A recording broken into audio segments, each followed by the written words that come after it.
하나님의 말씀은 맛있습니다. 하나님의 말씀은 즐겁습니다. 하나님의 말씀은 생명과 행복을 줍니다. 500독 성경 통독 훈련 원장입니다. 여수 살리는 교회 임기환 목사가 하나님의 말씀을 봉독하고 전하는 시간입니다. 함께 하시면 기적이 일어납니다. 알람을 설정하시고 들으시면 좋겠습니다. 본 방송은 유튜브에서 성경 통독 임기환 검색하시고 구독하시면 계속되는 하나님 말씀 업데이트를 통해서 은혜 받으실 수 있습니다. 오늘은 욥기 마지막 장입니다. 42장을 봉독하고 말씀을 전하겠습니다. 욥기 42장. 욥이 여호와께 대답하여 이르되 주께서는 못하실 일이 없사오며 무슨 계획이든지 못 이루실 것이 없는 줄 아오니 무지한 말로 이치를 가리는 자가 누구니이까. 나는 깨닫지도 못한 일을 말하였고 스스로 알 수도 없고 헤아리기도 어려운 일을 말하였나이다. 내가 말하겠사오니 주는 들으시고 내가 묻겠사오니 주여 내게 알게 하옵소서.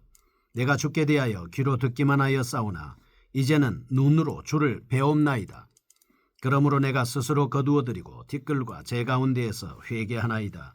여호와께서 욥에게 이 말씀을 하신 후에 여호와께서 대만 사람 엘리바스에게 이르시되 내가 너와 네 친구에게 노하나니 이는 너희가 나를 가리켜 말한 것이 내 종 욥의 말같이 옳지 못함이니라. 그런즉 너희는 수소 7과 순양 7을 가지고 내 종 욥에게 가서 너희를 위하여 번제를 드리라. 내 종 욥이 너희를 위하여 기도할 것인즉 내가 그를 기쁘게 받으리니 너희가 우매한 만큼 너희에게 갚지 아니하리라. 이는 너희가 나를 가리켜 말한 것이 내 종 욥의 말같이 옳지 못함이라. 이에 대만 사람 엘리바스와 수아 사람 빌닷과 나아마 사람 소발이 가서 여호와께서 자기들에게 명령하신 대로 행하니라. 여호와께서 욥을 기쁘게 받으셨더라.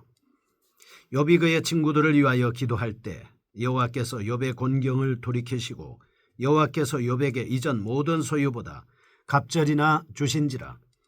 이에 그의 모든 형제와 자매와 이전에 알던 이들이 다 와서 그의 집에서 그와 함께 음식을 먹고 여호와께서 그에게 내리신 모든 재앙에 관하여 그를 위하여 슬퍼하며 위로하고 각각 캐시타 하나씩과 금고리 하나씩을 주었더라. 여호와께서 욥의 말년에 욥에게 처음보다 더 복을 주시니 그가 양 14,000과 낙타 6,000과 소 1,000결이와 암나귀 1,000을 두었고 또 아들 7과 딸 3을 두었으며 그가 첫째 딸은 여미마라 이름하였고 둘째 딸은 그시아라 이름하였고 셋째 딸은 게렌합북이라 이름하였으니 모든 땅에서 욥의 딸들처럼 아리따운 여자가 없었더라. 그들의 아버지가 그들에게 그들의 오라비들처럼 기업을 주었더라. 그 후에 욥이 140년을 살며 아들과 손자 4대를 보았고 욥이 늙어 나이가 차서 죽었더라. 아멘. 욥기 42장 408회째 말씀을 봉독했습니다. 42장은 결론에 해당하는 말씀입니다. 여호와의 말씀을 들은 욥이 회개합니다. 그 회개함으로써 극적인 전환을 이루고 있습니다. 1절에서 6절 말씀은 욥의 회개입니다. 7절에서 9절은 욥이 도고를 통해서 하나님 앞에 고백하고 있습니다. 10절에서 17절은 욥의 회복 순으로 이렇게 잘 진행되고 있습니다. 첫째 1절에서 6절입니다. 욥이 회개하는 장면입니다. 38장에서 41장에 이르는 4장에 걸친 하나님의 음성을 통해서 드디어 욥은 자신의 미천함과 자기가 무지한 말을 많이 했다라고 하는 것을 깨닫게 되었습니다. 하나님을 향해 자신의 교만을 고백했습니다. 이런 고백을 통해 욥은 만물이 하나님의 다루심 아래 있다는 사실과 그 만물을 경영하시는 하나님의 섭리가 무한하다는 사실을 인정하고 있습니다. 둘째 7절에서 9절입니다. 친구들을 위한 욥의 도구로 그동안 침묵하셨던 하나님께서는 욥의 친구들에게 처음으로 말씀하고 있습니다. 하나님은 이 말씀을 통해 지금까지 제기됐던 욥과 친구들 사이의 논쟁에 대해 최종적 판결을 내려주십니다. 그런데 하나님께서는 욥의 친구들이 욥처럼 정당하지 못하다고 판결을 내립니다. 여기에 대한 인과응보적 논리의 기계적 적용은 하나님의 경영하심을 알지 못하는 소치였기 때문입니다. 그래서 하나님은 진노하신 것입니다. 따라서 하나님께서는 욥의 친구들에게 욥을 중보자로 하는 범죄를 요구하고 있습니다. 10절에서 17절 세 번째입니다. 하나님의 복입니다. 하나님과의 관계, 친구들과의 관계를 회복시키신 후 하나님께서는 욥에게 이전보다 갑절의 복을 내려주시고 있습니다.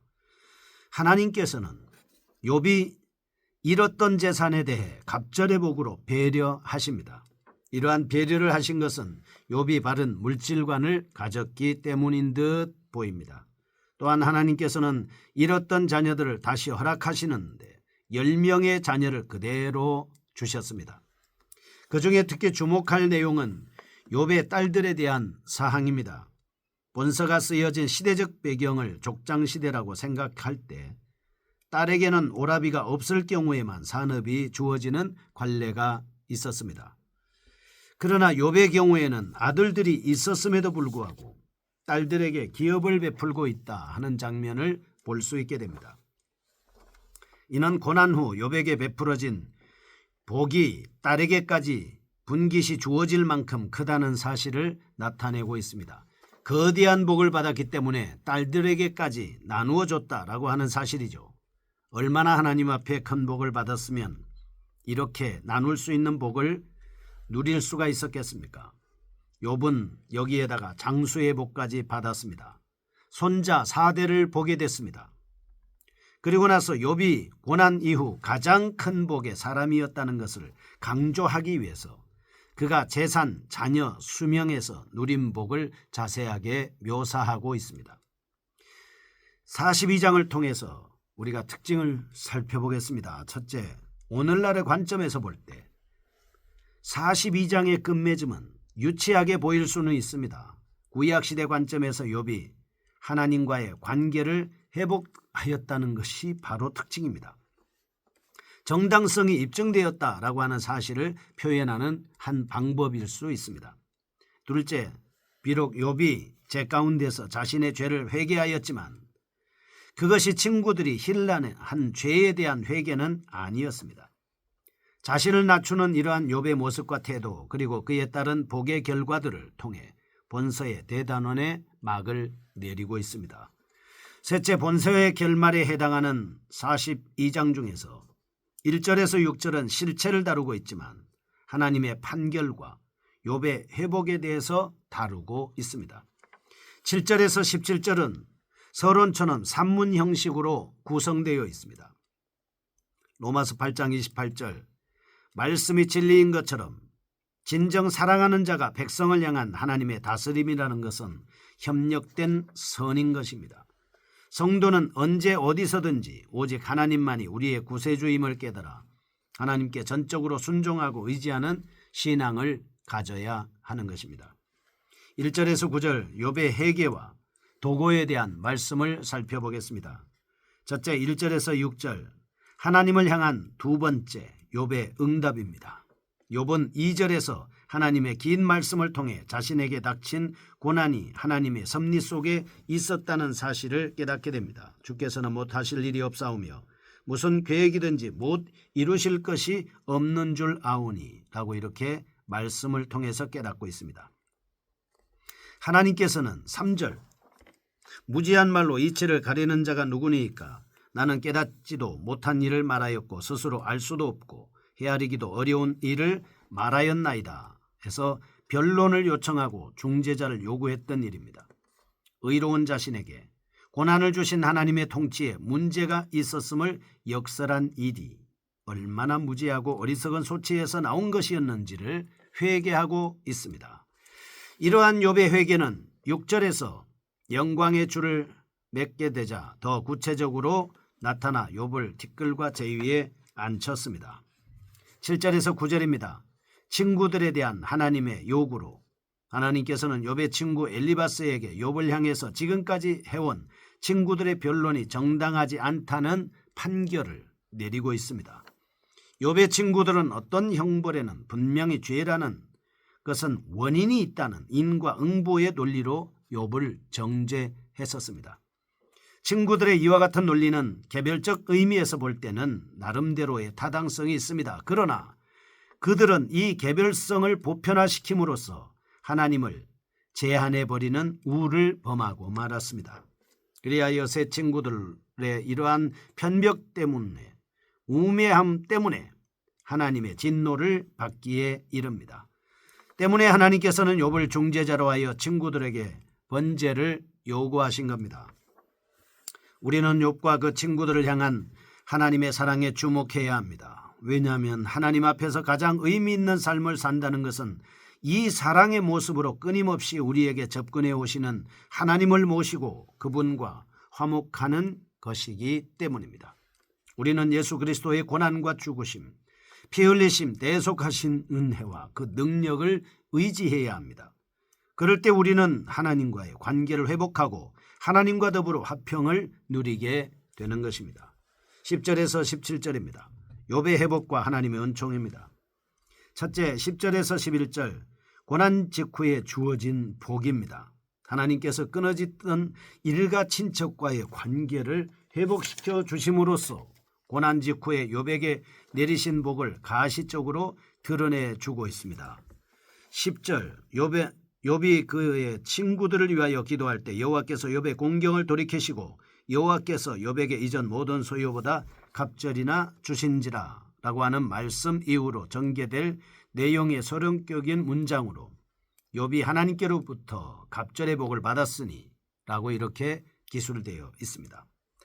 그런데 본 구절을 통해서 알 수 있듯이 여호와께서는 이런 갑절의 복을 내리시는 가운데 먼저 단절되었던 여러 사람과의 관계를 회복시켜 주시고 있습니다.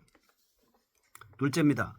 12절에서 17절 그가 노년에 받은 복에 대해서 말씀을 합니다. 12절 여호와께서 욥의 말년에 욥에게 처음보다 더 복을 주시니 그가 양 14,000과 낙타 6,000과 소 1,000결이와 암나귀 1,000을 두었고 또 아들 7과 딸 3을 두었으며 그가 첫째 딸은 여미마라 이름하였고 둘째 딸은 그시아라 이름하였고 셋째 딸은 게렌합복이라 이름하였으니 모든 땅에서 욥의 딸들처럼 아리따운 여자가 없었더라. 그들의 아버지가 그들에게 그들의 오라비들처럼 기업을 주었더라. 그 후에 욥이 140년을 살며 아들과 손자 4대를 보았고 욥이 늙어 나이가 차서 죽었더라. 이렇게 말씀을 하고 있습니다. 욥이 노년에 손자 4대를 보았습니다. 전국에서 가장 예쁜 딸을 소유할 만큼 복된 사람이 되었을 뿐만 아니라 부러운 존경의 대상이 됐습니다. 그러나 이는 욥이 하나님 앞에서 선했기 때문에 혹은 하나님 앞에서 정직했기 때문에 받은 복이라기보다는 욥을 향한 하나님의 은혜의 결과라고 해석해야 합니다. 이는 고난은 꼭 죄로부터 오지 않는다는 본서의 주장과 같은 원리입니다. 다시 말해서 선함과 정직의 결과가 반드시 복은 아니라는 것입니다. 복의 배후에는 더 심오한 진리가 있습니다. 그것은 곧 하나님의 주권적 섭리 속에 있는 하나님의 은혜입니다. 하나님의 주권적 은혜라는 관점에서 욥의 고난과 욥의 복을 바라볼 수 있다면 편협한 욥의 친구들의 논리는 극복될 수 있습니다. 하나님께서는 하나님의 주권적인 은혜로 극도의 불행 가운데서 죽기를 소망한 욥에게 장수의 복을 허락하심으로써 하나님께서는 결코 자기 백성을 포기하지 않으신다는 진리를 증거하고 있습니다. 우리는 하나님 앞에 성도로 부르심을 받았습니다. 모든 성도들의 인생 과정이 오직 하나님의 주권 안에 존재할 수밖에 없다라고 하는 것을 깨달을 수가 있는 겁니다. 성도들은 우리를 도우시는 하나님이 우리의 빛이십니다. 우리의 구원이십니다. 우리의 생명의 능력입니다. 라고 성경은 증거하고 있습니다. 예수님은 나는 길이요 진리요 생명이라고 말씀해 주셨습니다. 이런 진리를 확신하고 어떠한 고난 속에서도 기뻐해야 할 것입니다. 거룩하신 하나님 우리 아버지 감사드립니다. 욥기 1장부터 42장까지 욥의 고난을 통해서 여전히 하나님 앞에 입술로 범죄하지 않고 영광을 돌리는 하나님 욥의 신앙을 우리가 살펴보았습니다. 고난 속에 내재하시는 하나님의 능력의 역사를 경험할 수 있다는 사실을 알고 고난당한 것이 내게 유익이라는 고백을 할 수 있는 믿음의 사람들이 되게 하여 주시옵소서. 예수님의 이름으로 기도합니다. 아멘. 여수 살리는 교회 임기환 목사였습니다. 지금 극동방송을 듣게 하세요. 기적이 일어납니다. 우리는 지금 생명을 전하고 있습니다.